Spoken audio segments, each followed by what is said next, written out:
नमस्कार दोस्तों, राधे राधे। आज की स्टोरी है बेटी का अपना भाग्य का लिखा कोई नहीं मिटा सकता। कहानी है जो दिल छू जाए। आपने सुना ही होगा कि हमारे बड़े बुजुर्ग भी कहते हैं कि हमारे जन्म के समय ही हमारा भाग्य तय हो जाता है और उसी के चलते हमारे विचार और कर्म बनते रहते हैं। कुछ लोग इसके विपरीत भी बोलते हैं, परंतु जब जिंदगी उन्हें उनकी असलियत से रूबरू कराती है तो वे भी भाग्य को मानने के लिए मजबूर हो जाते हैं। कई बार हम सोचते कुछ और है और होता कुछ और। ये सब हमारे नसीब का ही तो खेल है। भाग्य राजा को रंक और रंक को राजा बनाने में देर नहीं लगाती है। आज की कहानी हमारी इसी पर आधारित है। बहुत पुराने समय में एक राज्य में एक राजा रहा करते थे। उनका राज्य बहुत ही खुशहाल था। उनकी 5 बेटियां थीं। सब कुछ शांतिपूर्ण तरीके से चल रहा था। राजा की 5 बेटियां अपने पिता से बेहद प्रेम करती थी और राज्य में भी चारों तरफ शांति थी। यह देख राजा अत्यंत खुश थे। अचानक राजा को एक बात सूझी। राजा जब दरबार में गए तो बोले, सभी लोग मेरा दिया हुआ और मेरे भाग्य का खाते हैं। सभी दरबारियों ने हाँ में हाँ मिलाते हुए कहा, जी हाँ महाराज, हम सभी आपका दिया हुआ और आपके भाग्य का ही खाते हैं। महाराज राजा उनकी यह बात सुनकर अत्यंत प्रसन्न हुए। तभी दरबार में उनकी बेटियां भी आ गई। राजा ने सोचा, लगे हाथ में बेटियों से भी इस बात पर समर्थन की मोहर लगवा लेता हूँ, और अपनी बेटियों से बोला, मेरी प्यारी बच्चियों, क्या तुम लोग भी मेरा दिया हुआ खाती हो और मेरे भाग्य का भी खाती हो? चारों बड़ी बेटियां बोली, जी पिताजी महाराज, हम आपका दिया हुआ और आपके भाग्य का ही खाती है। किंतु 5वीं बेटी अवंती चुप रही और महाराज ने देखा तो बोले, बेटा अवंती, क्या तुम मेरी बात से सहमत नहीं हो? अवंती बोली, जी नहीं महाराज, ऐसी कोई बात नहीं है। वैसे तो मैं आपके राज्य में रहती हूँ और आप हमारे पालनहार है, किंतु रही भाग्य की बात तो मैं अपने नसीब का ही खाती हूँ। भरे दरबार में किसी ने भी राजा की बात का विरोध नहीं किया और उसकी अपनी ही बेटी उनके विरुद्ध बोल रही है। इसमें राजा को अपना अपमान लगा। उन्होंने अपने क्रोध पर नियंत्रण करते हुए कहा, बेटी अवंती, कहीं तुम भूलवश गलत तो नहीं बोल गई? अवंती बोली, जी नहीं पिताजी महाराज, मैं अपने भाग्य का दिया हुआ ही खाती हूँ। उसने पुनः अपनी बात दोहरा दी थी। सभी दरबारी शांत थे।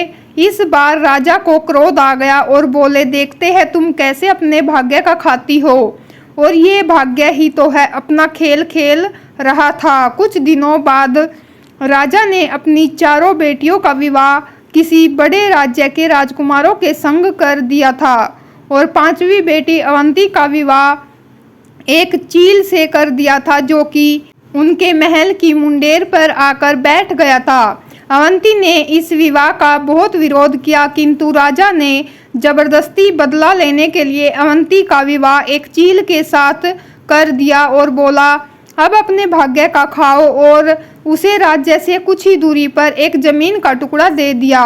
अवंती उस चील को साथ लेकर महल से बाहर आ गई। उसने उस जमीन पर जाकर देखा तो वह बंजर जमीन थी।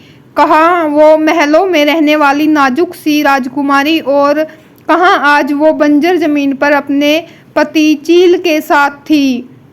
भाग्य का खेल वो समझ नहीं पाई और घबराकर रोने लगी। उसने चील को उड़ाना चाहा, किंतु वह उड़ा नहीं, उसी के साथ रहा। अवंती कहने लगी, ये देखो भाग्य का खेल।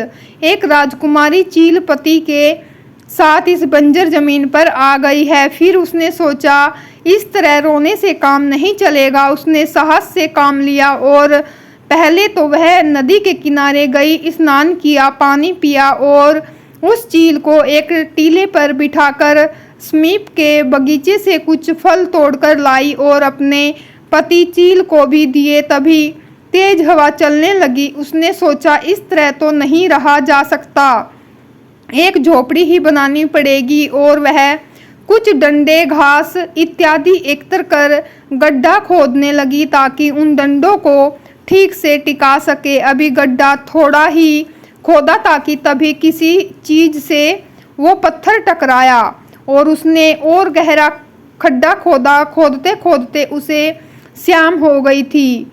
उसमें से एक बड़ा कलश निकला जो सोने की असरफियों से भरा पड़ा था। अगले दिन राजकुमारी ने वहां महल की नींव डलवा दी और कुछ ही महीनों में उस स्थान पर अपने पिता से भी बड़ा सुंदर और शानदार महल खड़ा कर दिया।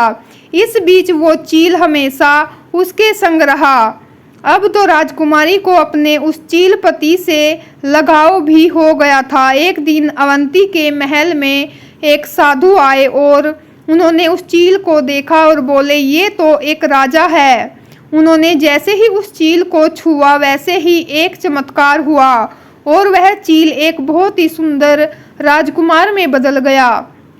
तब उसने बताया, मुझे अपने सुंदर होने पर अहंकार था। एक दिन मैंने उसी अहंकार में जादूगरनी का अपमान किया था। तब उस जादूगरनी के श्राप से वह चील बन गया था और तुमने इस बदसूरत चील को छूकर उसका श्राप तोड़ दिया। ये सभी बातें अवंती के पिता के पास भी पहुंची और वह ये सब देखने स्वयं अपनी बेटी के महल में आए और उसका ठाट बाट देखकर आश्चर्यचकित रह गए और वे राजकुमार से भी मिले। अब उन्हें लगा कि सब अपने नसीब का ही है। अब राजा ने उस राजकुमार से अपनी बेटी का पुनः विवाह करके उसके राज्य के लिए खुशी खुशी विदा कर दिया था। इसीलिए हमारे बड़े बुजुर्गों का कहना बिल्कुल सही है कि जो भी इस दुनिया में आता है सब अपने नसीब का लेकर ही आते हैं। जो भाग्य में होगा वो होकर ही रहता है, उसे चाहकर भी कोई नहीं बदल सकता। तो दोस्तों, आज की वीडियो कैसी लगी कमेंट करके ज़रूर बताएं। अगर वीडियो अच्छी लगी हो तो वीडियो को लाइक करें, शेयर करें। चैनल पर न्यू आते हैं तो सब्सक्राइब जरूर कीजिएगा फ्रेंड्स। मैं आप लोगों से मिलती हूँ नेक्स्ट वीडियो में। तब तक के लिए राधे राधे, जय माता दी।